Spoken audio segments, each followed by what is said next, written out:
Сегодня мы радуемся, потому что 20 новых школьных автобусов прибывают в Абхазию. Мы совсем скоро передадим ключи нашим руководителям отделов образования, и они скоро будут возить наших детей в сельских школах, где такая проблема есть, и в городских школах. Поэтому я очень рад и хочу поблагодарить в первую очередь наших коллег в Министерстве просвещения в лице Сергея Сергеевича Кравцова. Хочу отдельно поблагодарить первого заместителя руководителя администрации президента Сергея Владимировича Кириенко.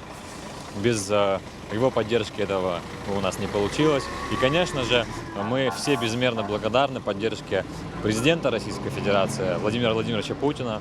Это большая помощь, большая поддержка нашей стране, нашей системе образования. Дети будут счастливы ездить в новых совершенно автобусах из дома в школу. Также мы будем возить учителей.